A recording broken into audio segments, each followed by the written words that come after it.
Halo semuanya, Bapak Ibu sekalian dan teman-teman semua yang menonton video ini. Sebelumnya perkenalkan, nama saya Harley Kristiawan dari Program Studi Teknik Industri 2019 Universitas Pelita Harapan. Pada video ini saya akan mempresentasikan mengenai being an effective leader. Dimulai dari teori-teori dari Early Theories of Leadership. Yang pertama itu ada trait theories, yaitu penelitian yang berfokus pada mengidentifikasi karakteristik pribadi yang membedakan pemimpin dari non-pemimpin tidak berhasil. Ada 7 traits associated with leadership. Yang pertama ada drive, kedua desire to lead, ketiga honesty and integrity, keempat self-confidence, kelima intelligence, keenam job relevant knowledge, dan terakhir ada extraversion. Lalu berikutnya ada behavioral theories yang meliputi dari University of Iowa Studies dari Kurt Lewin. Mengidentifikasi 3 gaya kepemimpinan, yaitu autocratic style, otoritas terpusat, dan partisipasi rendah. Yang kedua, democratic style, keterlibatan, partisipasi tinggi, dan umpan balik. Dan yang terakhir, laissez-faire style, ada manajemen yang lepas tangan.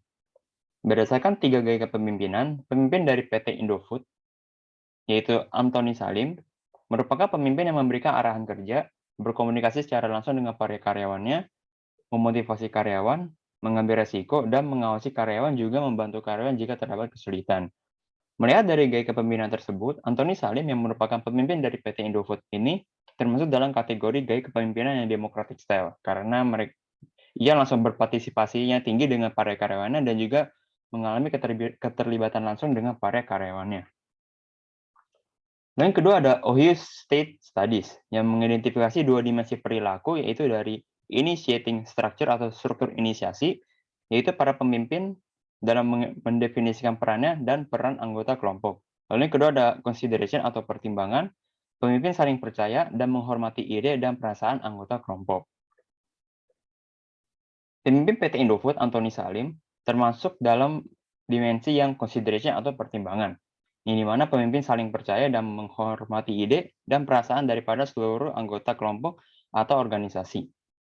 Anthony Salim merupakan orang yang secara langsung datang kepada karyawannya, berinteraksi secara langsung, memotivasi secara langsung, mengawasi secara langsung, dan membantu secara langsung. Dari keseluruhan gaya yang ia miliki pada saat memimpin, bisa dikatakan merupakan sosok pemimpin yang baik.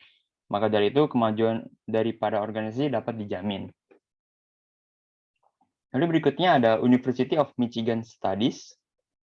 Ini mengidentifikasi 2 dimensi perilaku pemimpin. Yang pertama ada employee oriented atau berorientasi pada karyawan, dan kedua production oriented, berorientasi pada produksi. Artinya, employee oriented itu adalah menekankan hubungan pribadi, sedangkan production oriented itu menekankan pencapaian tugas. Saya ambil contoh dari perusahaan PT Sido Muncul. Pemimpin mereka yang bernama Irwan Hidayat merupakan sosok pemimpin yang berhati mulia. Bisa mendapatkan pengakuan bahwa ia pemimpin yang berhati emas. Dengan kesuksesan yang ia miliki sampai titik sekarang ini tidak membuatnya lupa daratan. Tetap ingat dengan visi perusahaan dan memiliki kepedulian sosial yang tinggi. Berdasarkan 2 dimensi di atas, Irwan Hidayat termasuk pada dimensi employee oriented. Penekanan pada hubungan pribadi dengan seluruh anggota karyawannya, mau untuk bekerja sama dengan baik dengan seluruh anggota karyawannya, sosialisasi yang tumbuh, dan pemimpin ini sudah tidak diragukan lagi.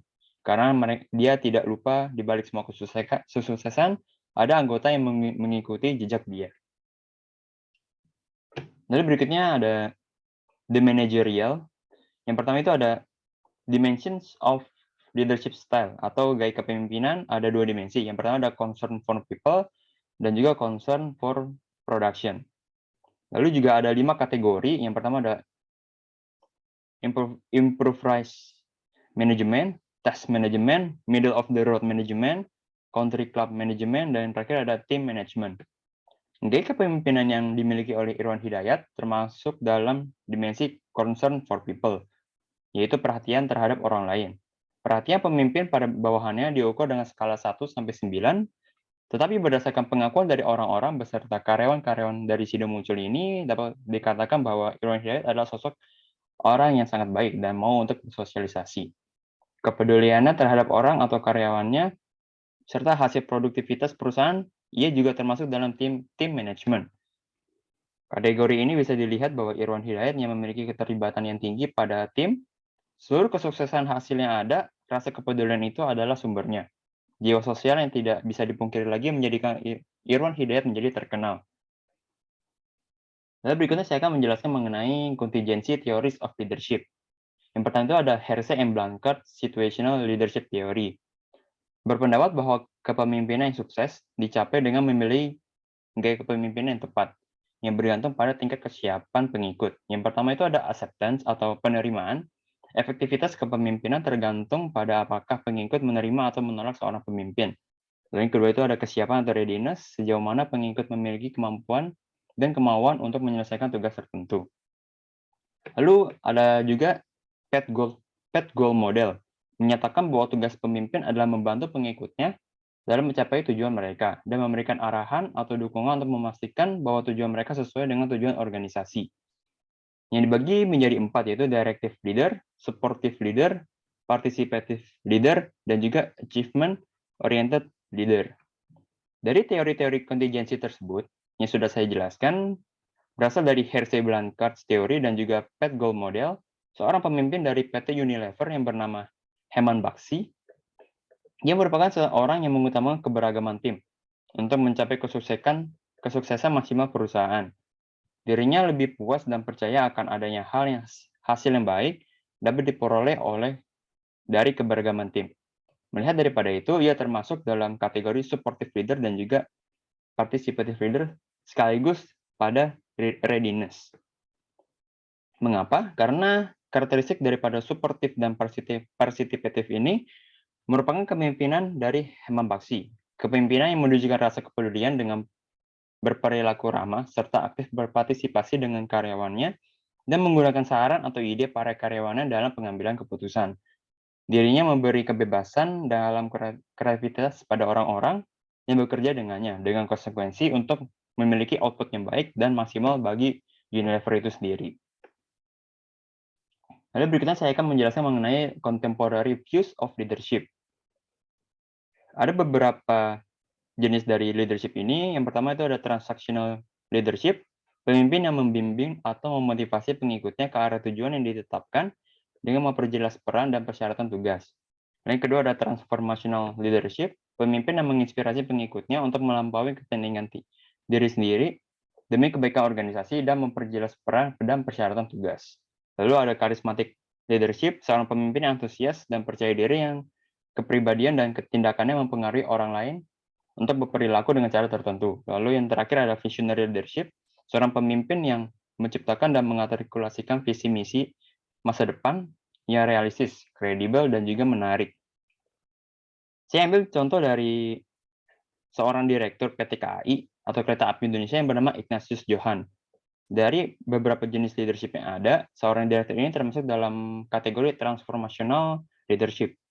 Kepemimpinan yang memiliki interaksi dalam ajakan untuk membawa adanya perubahan. Perubahan dalam apa? Tentunya dalam keseluruhan bagian dalam organisasi internal maupun eksternal. Termasuk di dalamnya adalah karyawannya sendiri. Ignatius Johan ini adalah orang yang karismatik dan menginspirasi serta memotivasi para karyawannya. Dalam memimpin, Johan menggunakan prinsip leading by example atau memberikan keteladanan. Hal ini bertujuan agar para karyawannya mampu mengerjakan dan mengikuti arahan dalam rangka mencapai tujuan yang akan dicapai. Mengalami perubahan transformational change yang mana terjadi pada keseluruhan organisasi, diantaranya dalam strategi, sistem, pola pikir, budaya, dan juga penggunaan teknologi. Ia mampu mengubah budaya untuk dibiasakan mengantri dan tertib masuk dan keluar pada stasiun melalui satu pintu saja. Dari keseluruhan jenis-jenis leadership ini, diakhiri dengan tim leadership, yaitu karakteristik dari kepemimpinan tim, itu memiliki kesabaran untuk berbagi informasi, mampu mempercayai orang lain dan melepaskan otoritas, memahami kapan harus campur tangan, dan juga ada tugas ketua tim. Secara tidak langsung, Ignatius Johan adalah ketua tim dari PT KAI, yang dimana harus mengelola batas eksternal tim, memfasilitasi proses tim yang termasuk dalam pembinaan, memfasilitasi, menangani masalah disiplin, meninjau kriteria tim dan individu, pelatihan, dan juga komunikasi. Berikut ini adalah daftar pustaka atau referensi yang saya gunakan dalam pembuatan materi ini. Dan sebagai penutup, mohon maaf jika ada kesalahan kata, saya ucapkan terima kasih.